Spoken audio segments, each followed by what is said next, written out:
So yun na nga guys, naka-andar na siya. Kasi ang hirap mag-video ng habang nilalagay yung tubig kasi wala akong phone stand eh.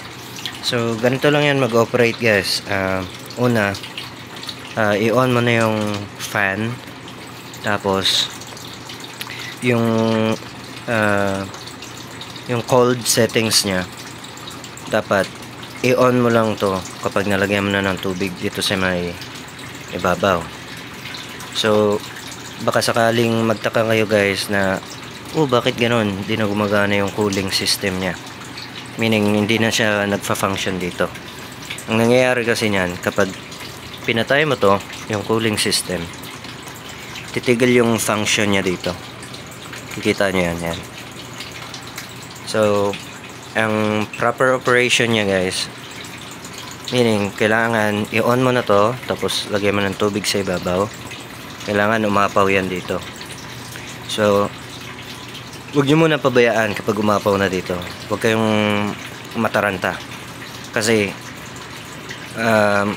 kailangan niya pa i-drain yun yung tubig, kasi hindi pa yan magsa-cycle. Kailangan niya kasi i-drain yung tubig.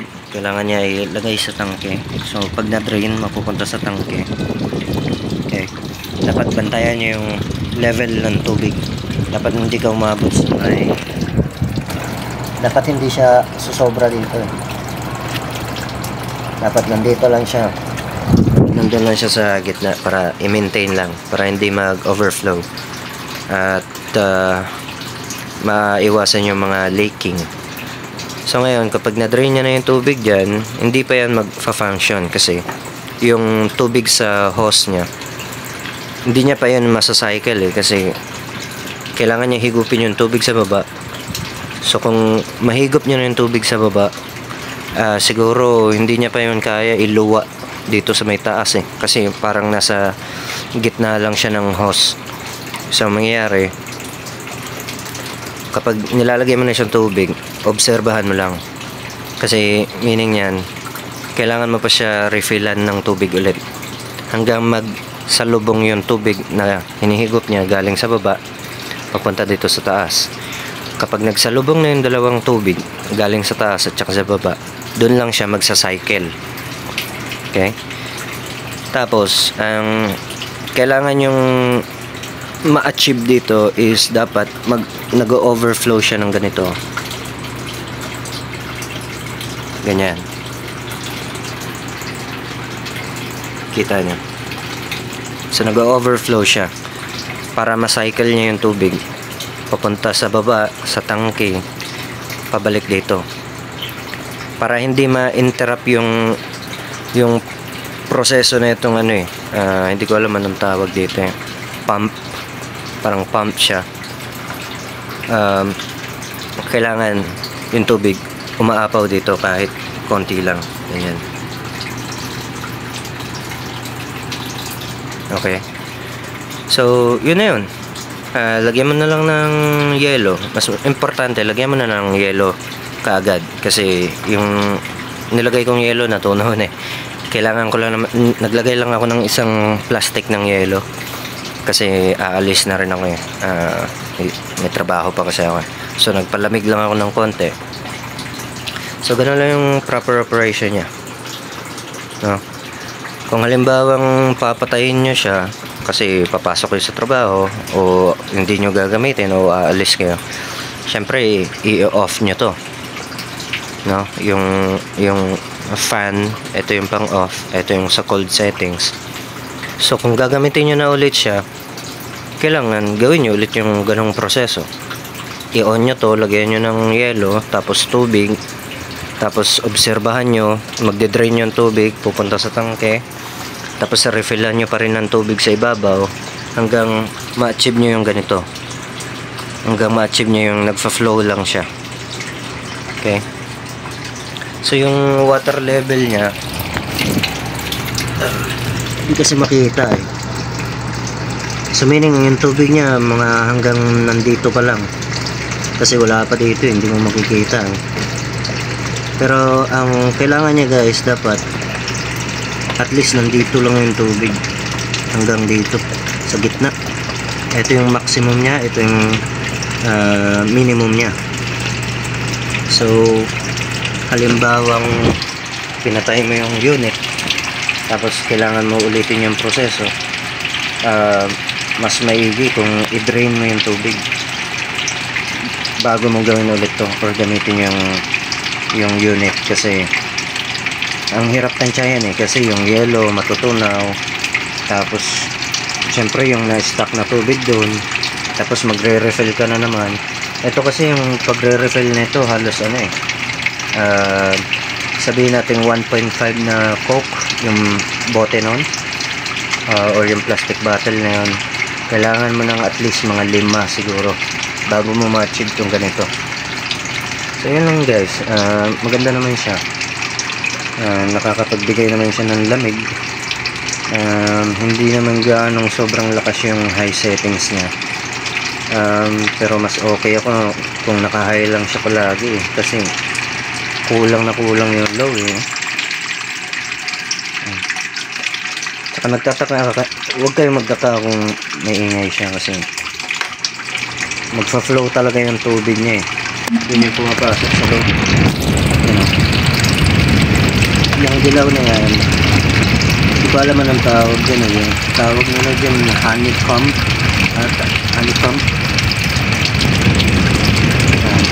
So dyan dadalo yung mga tubig na nag-overflow. So dun magpa-function yung pagbato niya ng lamig ng hangin. So yun lang guys, okay siya na produkto. Nabili ko lang to sa Shopee, 3,000 kasama na yung shipping, 2,400 to, mga around 2,400 or 2,600, mga ganon. Pero tingin ko 2,400 tapos 600 yung shipping, so bali 3,000 lang. Ito yung ano eh, yung kumbaga medium size niya. Yung ito kasi kinuha ko kasi mas maganda to eh, malaki yung sakot eh. Yung isa kasi mas maliit, so mas makukulangan, mabibitin ako dun eh. So ito talaga yung pinili ko. So yun lang guys, hindi ko alam anong purpose na itong dalawang to eh. Paki-comment na lang kung anong purpose ng dalawang to. Siguro ito yung water level niya na dapat hindi siya sumobra dito. So siguro ang purpose nito is in kaso masobrahan mo na yung tubig, umapaw siya, at least madedrain lang siya dito. Ito natatanggal nga pala to. Hindi ko alam anong purpose nun, bakit pwede siya matanggal, no? Ito kasi ano to eh, salaan ng posibleng dumi na bumara sa system. So yun lang guys, pakita natin yung likod sa susunod, kung paano maglinis. Gagawin ko na lang ng video yon. Madali lang naman daw eh, tatanggalin mo lang yung screw sa likod, at saka meron kasi yung screw dito eh.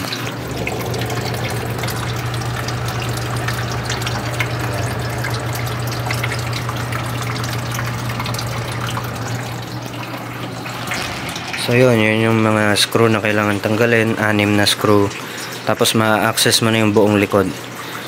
Yung iba ang ginagawa, sa likod na lang sila naglalagay ng tubig diretso sa tangke, tsaka nilalagyan nila ng yelo.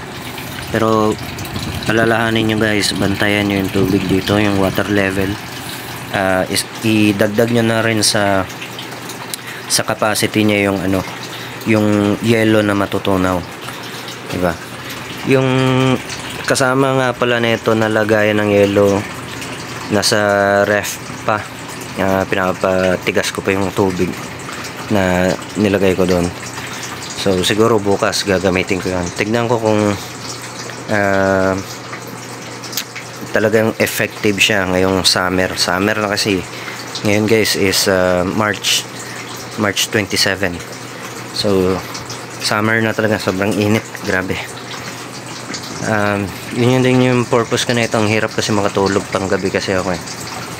So yun lang, abangan nyo yung isa pang video para sa paglilinis na ito. Actually hindi ko siya alam linisin, pero pwede ka siguro gumamit ng brush, no, para kung sakaling may mga alikabok na nahigop. Tsaka dito kasi din yung ano niya, intake ng hangin kasama tong gilid. So dapat nilagyan din nila ng ano,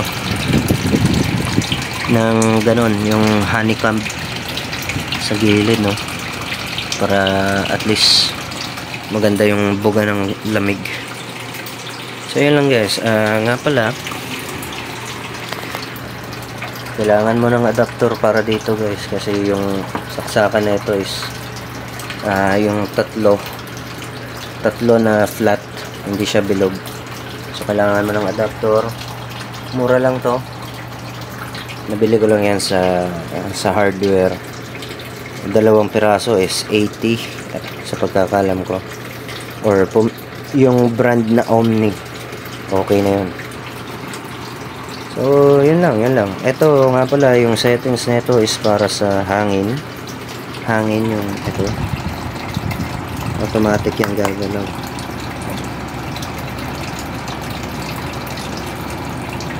Para ma-distribute yung hangin.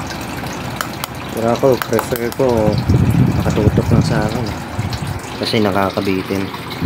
So yun lang guys, no. So far okay naman siya, gumagana lahat ng buttons. Yun lang, na-receive ko to na may damage. Ito lang naman, so hindi naman ganun kalaking issue yan. Tsaka yun dito sa gilid, medyo nayupi.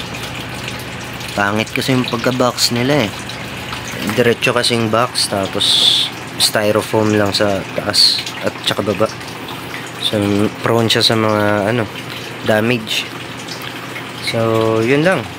So far satisfied ako sa product na to.